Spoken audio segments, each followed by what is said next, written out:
I accidentally went bankrupt again, and now I only have 900,000 left. What should I do after going bankrupt? Well, I have to go to the Haunted House Valley and restock in supply mode. Recently, some friends have said that the late game difficulty is a bit high, but personally, I think it's not too bad. Everyone keeps heading to the late game area and gets lost there, so all the insurance outside basically becomes mine. Alright, enough chit-chat. Let's talk about this map. This respawn point is called the Swamp Area. It's both the parallel #1 spot for the small factory and the #1 spot for the camping area, and it's right here. If the insurance at the cabin halfway up the mountain spawns, it usually won't, because we'll head straight to the swamp cabin first to grab its insurance. After you collect this insurance, your next decision is really important. You can choose to go to the small factory or head to the AM cabin. On the valley map, aside from the 3 obvious #1 spots, the surrounding spawns all refresh in a circle around them. The most dangerous kind of high-pressure match is when you have one on each side of you in the middle and you end up sandwiched like a piece of candy. Usually, though, there's just one pair nearby. That's why picking the right edge is so important. Take this round, for example. I chose to go to the hillside cabin. Why didn't I go to the small factory? Well, there's also a merchant near the small factory you could squeeze for loot, but if you're thinking that way, you're overthinking it, guys. Uncle Hua Yuan could clearly sense that there was no one here. This is why the valley map has never really caught on. It's mainly because players get lost and don't understand the terrain well enough. Honestly, this all comes down to natural talent. You see, Shu is really strong in this area. After this, I just have to bite the bullet and head to the ferry dock. There are 4 high-level suitcases there, and you can still squeeze the merchant for loot.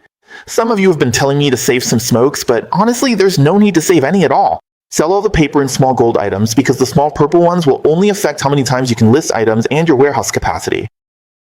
My double violence is really off the charts right now. Look at this high-end suitcase. 1 big gold item is gone. Just sold it to the merchant. The merchant can't recycle it anymore. This thing is super heavy. A merchant can only blow up 100,000 coins at a time. Now I've got 90,000. Alright guys, let's move on to the next safe. This safe is at the broadcast station, and the one across from it is mine. When playing Haunted House, the thing I hate most is getting 6 big gold items, because they fill up my entire safe. The ideal is still 4 big golds, leaving 2 slots, and each slot can hold 200,000 pure coins. In situations like this, it's a total bust. I don't even dare to loot anymore, you know? Because we only have 90,000 coins left, guys, so in this situation, there's no way to keep searching. I can only stick to the edge and try to extract. Ran into someone, heard their footsteps. I baited a shot and flashed back. Just hid right here in this corner. I'm not moving at all. Let's see what you're gonna do.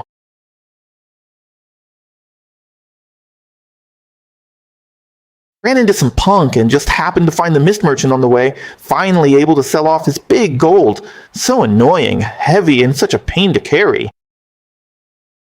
Cash in one hand, goods in the other, deal done. If there's ever a job like this again, I'm in for life. In the end, I even got a small gold and an S-hook as a bonus. 1.02 million and I'm out. We have too much footage, so let's do another. At $1 million per run, I do this 30 times a day. I'll just explain the map since many of you get lost. 2 million escape runs per video is best. The swamp spot is parallel to factory position 1. The other parallel spot is right here. It's faster, and since insurance isn't here, we'll head straight into the factory. So for this spawn point, you can also loot on the 2nd floor of the tower, but there's some risk involved. It's better to just go straight into the small factory. So you see, in Valley, this spot actually does have a set route. If you're not familiar with the map, you really won't know which way to go. As usual, with a level 5 drop, make sure you're full and squeeze out every bit of value. After you're done here, the next stop is the club, but someone's already been to the club and looted it. A lot of people still don't know how to squeeze every last bit out of this trader. The trader still has 100,000 left that I couldn't cash out, so I refreshed and bought a USB power supply for 60,000 with just 9,000. Just from picking up junk, we've already made 460,000. I was planning to leave after looting the mill, but guys, what's this? What is this thing? Whoa, 5 sets of top-tier RPKs? Oh, now I get what happened. That white ghost spawned next to him, and while he was unlocking the interaction, he got whacked to death by that mannequin. Damn! That's it. This run was an easy million on extraction, and I was carrying 97 kilos this time.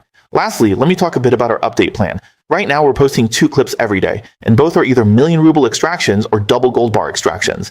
We'll keep posting like this until the Haunted House Trader event ends, because this really is a money-making opportunity. In this last run, we made 1.09 million. Alright, see you next time.